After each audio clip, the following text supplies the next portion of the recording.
and thank you for tuning into my channel this morning. I'm Father Steve Sellers, and this is my daily message of hope and inspiration. And my prayer for you today is that you're already having a beautiful, wonderful day today.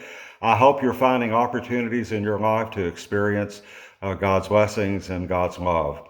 Because he does shower us with those each day when we're able to pay attention to him.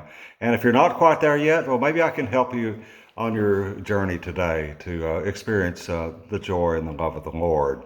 The little piece I was playing a minute ago was just a few bars from the hymn called Jesus, Remember Me When You Come Into Your Kingdom, quoting the penitent thief on the cross next to Jesus at Golgotha on that horrible Good Friday when Jesus laid down his life for us.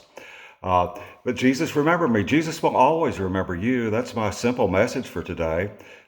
He never forgets you. He never overlooks you. He never is too busy thinking of other things. You're always in his heart and in his thoughts. Our memories get bad, however, and we need to remember that even when our memories do get bad, Jesus remembers us. When I was a young priest, I was asked to do a graveside funeral service outside of Ranger, Texas, up off of Interstate 20. The elderly woman who passed away was a member of my parish in Austin. So I drove up to Ranger to do the little service at the graveside. And it was a typical West Texas, small, tiny, almost barely kept up cemetery. There were a few trees and some cedar trees and not much else. There were probably maybe 50 headstones in all. And after I did the graveside service, I visited with the family for a little while. And then I took a little walk through the cemetery. I enjoyed doing that and looking at the headstones. And I noticed that in the middle of this cemetery, there was a chain link fence. Maybe a 10 by 15 size area was fenced off, and it looked like in that little area there were probably enough potential spaces for maybe 10 to 15 people to be buried, but there were only 2 headstones that were there, and the rest was totally empty. And I was visiting with the funeral director about that and said, "Tell me about that." It had a family name on the fence. It was clearly the family plot, but there were only 2 people buried there. And I asked, and they both died in the 1890s. They'd been dead quite some time, and no one else apparently was buried there except these 2 people who died in the 1890s. And I asked the funeral director, what's the story on that? And this is a space right in the center of that little cemetery.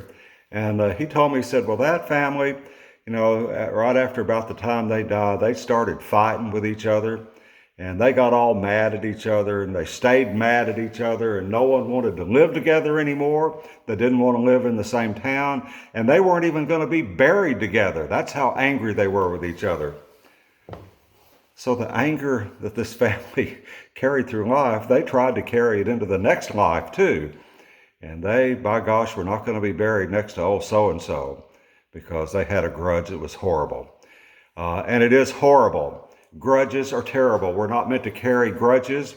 We're not meant to carry burdens of things that have happened to us or that we've happened to others. We don't need to carry those. In our gospel lesson at Mass today, Jesus gives the Lord's Prayer to his apostles who simply ask him, Jesus, teach us how to pray. And he gives them the Lord's Prayer, his own words. And he puts in there to forgive us our trespasses as we forgive those who trespass against us. That's conditional. We're asking God to forgive us. Now, God's not going to do everything we say. Obviously, God is God and we're not. But we're asking God to forgive us in the same manner and to the same degree that we forgive others. What if we don't forgive others? What are we saying in our spiritual lives when we do that? There's such a misunderstanding about how we forgive. Our memories go bad, and like that family in Ranger, Texas, they couldn't even remember what that family was fighting. The family dispersed, and the memory of whatever it was that caused the dispute was long gone. And the funeral director, who'd been there for quite some time, and his family had been there for quite some time, they didn't even know what it was that caused the dispute in that family.